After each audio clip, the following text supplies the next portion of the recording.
కుంభం వారికి కనుక చూసుకున్నట్లయితే ప్రధానంగా ఇక్కడ ఈ కుంభరాశి వారికి లేదా కుంభలగ్నం వారికి గుర్తుపెట్టుకోండి,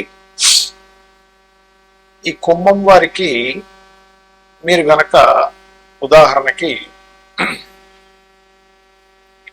ఒక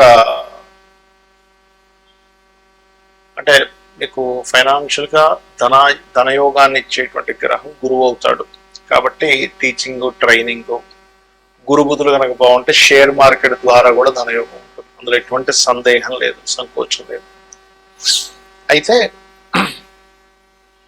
ఈ కాంబినేషన్ ఏదైతే మనకి చూడండి, ఈ గురువు బుధుడు కనుక మంచి దీంట్లో ఉన్నాడు, ఉదాహరణకి అంటే ఒక మంచి కాంబినేషన్లో ఉన్నాడు,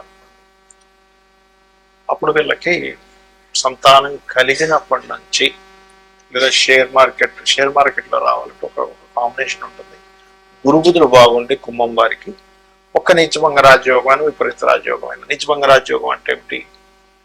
గ్రహం నీచపడి ఇంకో నీచ గ్రహంతో చూడబడ్డం కానీ, లేకపోతే నీచపడ్డ గ్రహం స్వక్షేత్రాధిపతితో చూడబడ్డం కానీ, ఉచ్చగ్రహంతో చూడబడ్డం కానీ, లేదా ఆ రాసుల్లో ఆ గ్రహ సంబంధం కలిగి ఉండడం కానీ దాన్ని నీచభంగ రాజయోగం. విపరీత రాజయోగం అంటే 6, 8, 12 అధిపతులు అంటే శని, 12వ అధిపతి శని, 6వ అధిపతి చంద్రుడు, అష్టమాధిపతి బుధుడు, వీళ్ళ ముగ్గురు గనక 6, 8, 12 కాంబినేషన్స్ లో గనక ఉన్నట్లయితే ఖచ్చితంగా బాగుంటుంది, అందులో ఎటువంటి సందేహం లేదు. అయితే ఇక్కడ ప్రత్యేకంగా మీకు ఎప్పుడైతే ఈ కుంభం వారికి ఈ గురువు బుధుడు బాగున్నారు, కాంబినేషన్ ఉందంటే సంతానం కలిగినప్పటి నుంచి వ్యాపారాల ద్వారా కలిసి రావడం జరుగుతుంటుంది. ఒక మనిషి బాగా ప్రేమించే వ్యక్తి మనిషి లైఫ్లోకి ఎంటర్ అయినప్పటి నుంచి బాగా కలుగుతుంది. కానీ ఇక్కడ ఏంటంటే ఇప్పుడుండే ప్రజెంట్ కండిషన్లో రాహు రాశిలో ఉన్నాడు కాబట్టి కుంభం వారికి కొంచెం ఈ అనవసరమైన గాలి, ధూళి, బ్లాక్ మ్యాజిక్స్ లాంటివి కనెక్ట్ అవుతూ ఉంటాయి.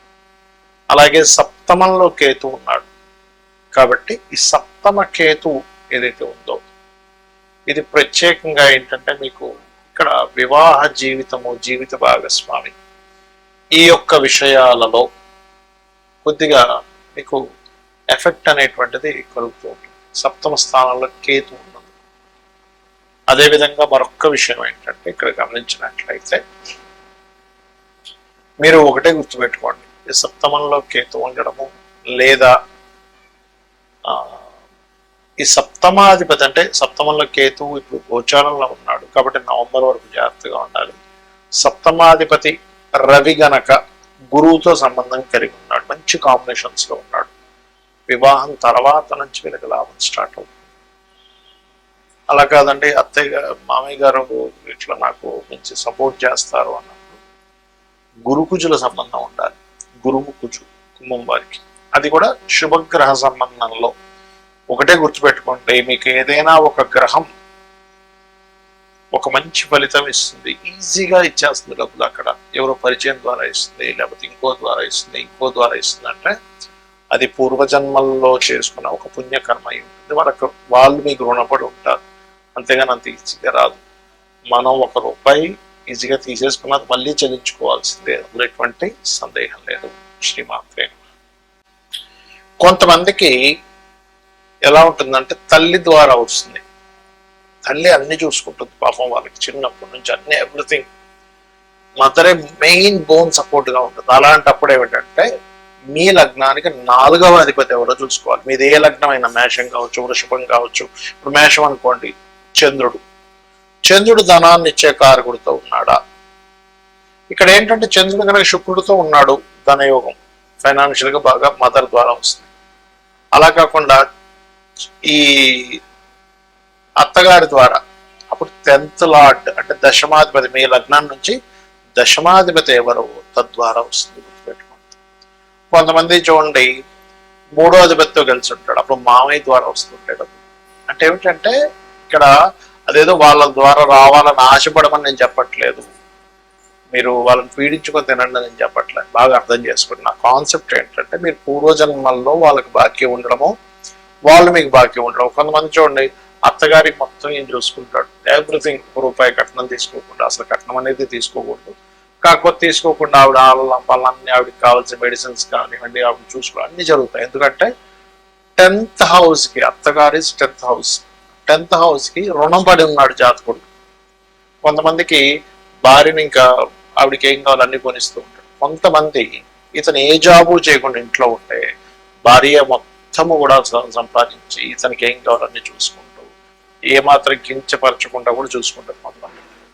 అది ఎందుకు అంటే కొంత వీళ్ళ మంచితనం ఉంటుంది అక్కడ, వీళ్ళు వీళ్ళు ఏదో పాపం గొప్ప విషయాల కోసం ట్రై చేస్తూ ఉంటారు. ఈ ఐఏఎస్ ఐపీఎస్ కోసం పక్క చదువుకుంటూ ఉంటారు, లేకపోతే ఎంతో నిజాయితీగా వ్యాపారం చేసి కూడా నష్టపోయి ఇంట్లో కూర్చొని ఉంటే ఆవిడ అర్థం చేసుకుని పోషించవచ్చు. బట్ ఇక్కడ ఏంటంటే ఏదైనా కావచ్చు కారణం అక్కడ. ఇక్కడ ఏంటంటే జీవిత భాగస్వామి ద్వారా మీకు బెనిఫిట్ ఉందా లేదా. సింపుల్ గా ఏం చెప్తుంది, 7th and 2nd కాంబినేషన్స్ పుష్కలంగా బ్రహ్మాండంగా ఉన్నాయి, మహాదశలు నడుస్తున్నాయి. ఇక్కడ ఏంటంటే మనకి ఆ మహాదశ నడుస్తుందా లేదా కూడా చాలా ముఖ్యమైనటువంటి అంశం. మహాదశ నడవలేదు మీకు వేస్ట్. అది ఎప్పుడో 70 ఏళ్ళకు వస్తుంది, ఏం చేసుకుంటాం 70 ఏళ్ళకి వస్తే. అప్పుడు ఏదో ఇంట్లో కూర్చొని ఉంటే ఎవడు పెడుతూ ఉంటాడు. అలా కాకుండా కొంతమందికి చూడండి, భార్య లేదా భర్త ఆ యొక్క బిజినెస్ లో ఎంటర్ అయితే డబ్బులు వస్తాయి. అప్పుడు కూడా సప్తమం ధనయోగాన్ని ఇస్తుంటుంది. చాలా మంది ఏం చేస్తారు, పార్ట్నర్షిప్ అనగా వద్దనేస్తారు. వద్దన్నాం కాదు, జాతక చక్రంలో ఏముందో చూడాలి. పార్ట్నర్షిప్ ద్వారానే కలిసి వచ్చే ఉంటాయి. నేను ఒక జాతకం చూసినప్పుడు అతనికి ఏంటంటే జాతకం చూస్తే అసలు ఏమీ అస్సలు అంటే అసలు బాగాలేదు. ఏంటి అసలు ఏమి బాగా ఉంటుంది, మీరు ఏదైనా కొంచెం మీరు సొంతంగా కాకుండా పార్ట్నర్షిప్ ఏమైనా చేయండి అంటే ఆయన ఒకటే మాట అన్నాడు, సార్ నేను పార్ట్నర్షిప్ చేసినప్పటి నుంచి నా లైఫ్ బాగుందండి అన్నాడు. ఎందుకంటే అతనికి పార్ట్నర్ ద్వారా ధనయోగం ఉంది.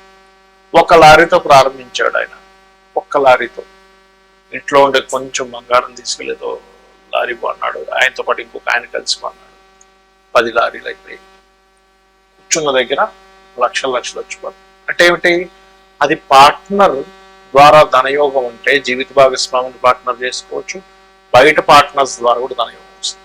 అంటే ఇక్కడ మీరు అర్థం చేసుకోవాల్సిన విషయం ఏంటంటే ధనము ఏ రూపంలో ఉందో, ఒక స్త్రీ మూలకంగా ఉందా శుక్రుడు ఇస్తాడు, ప్రేమ మూలకంగా ఉందా పంచమం. ఒక్కోసారి పంచమం ప్రేమనే కాదు, సంతానం కలిగిన తర్వాత కూడా డబ్బులు వస్తాయి, గుర్తుపెట్టుకోండి.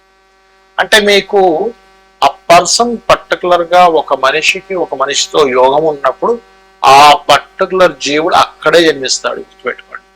ఆ సర్కిల్లోనే జన్మిస్తాడు, అక్కడ ఉండే దాంట్లోనే జన్మిస్తాడు. ఆ పర్టికులర్ స్కూల్కే వెళ్తాడు, ఆ పర్టికులర్ కాలేజీకే వెళ్తాడు, ఆ పర్టికులర్ జాబ్కే వెళ్తాడు, అక్కడ ఎవరో పరిచయం అవుతారు, లేదా ఆ పర్టికులర్ మనిషినే పెళ్లి చేసుకుంటాడు. బికాజ్ ఆఫ్ దాన్నే యోగము అంటుంది జ్యోతిష్ శాస్త్రం. యోగం అది ఇబ్బంది పెట్టేదైనా యోగమే అంటుంది, మంచిదైనా యోగం ఉంటుంది. ఎందుకంటుందంటే ఇబ్బంది పెట్టేదైనా యోగం ఎందుకు అవుతుందంటే ఇబ్బంది పడుతున్నావు నువ్వు, కానీ కర్మని తొలగించేసుకుంటున్నావు. సో కర్మ తొలగిపోవడం కూడా యోగమే కదా, మంచి కూడా యోగమే. ఎందుకంటే నీ కర్మని అనుభవిస్తున్నావు, రావాల్సిందని అనుభవిస్తున్నావు, నీ కర్మను తొలగించుకుంటున్నావు. కాబట్టి 2 యోగాలే.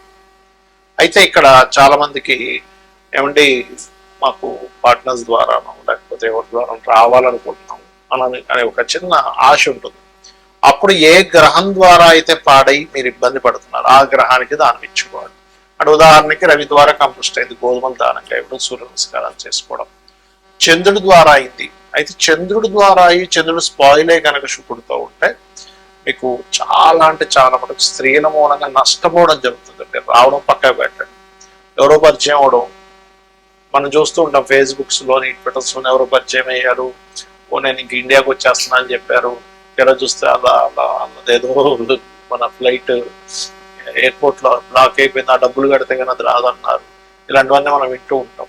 వాడు డబ్బులు కడతాడు. లేకపోతే శుక్రుడి ద్వారా పాడైతే ఏమవుతుంది అంటే కొంతమంది వాహనం పెడతాడు, అసలు అది యాక్చువల్ ₹1,00,000 వాడు 30 లక్షలకి అమ్మేస్తున్నాడు. ఎందుకంటే నాకు సడన్గా అర్జెంట్ ఉందంటే నేను ఎక్కువ నడపలేదు దాన్ని, నాకు ఫలానా సోసోనగా డబ్బులు కట్టేస్తాను. లేదు చూస్తే అంత ఫేక్ ఉంటుంది.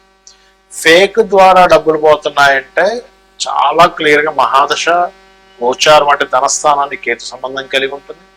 మహాదశ కూడా కేతు సంబంధాలు కలిగి నష్టపోయే కాంబినేషన్స్ లో ఉంటాయి.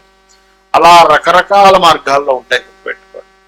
కాబట్టి మీరు ఒకటే గుర్తుపెట్టుకోవాలి, ఒక రిలేషన్లోకి వెళ్ళేటప్పుడు అది లవ్వా, లేకపోతే రకరకాల రిలేషన్సా, లేకపోతే జీవిత భాగస్వామా, వాళ్ళతో మీరు ఏదైనా మనీ రిలేటెడ్ సంబంధించిన లావాదేవీలు నడిపేటప్పుడు ఆ లావాదేవీ ద్వారా మీకు నష్టం ఉందా లాభం ఉందా, ఇది ముఖ్యంగా తెలుసుకోవాలి. శ్రీమాత్రే నమః.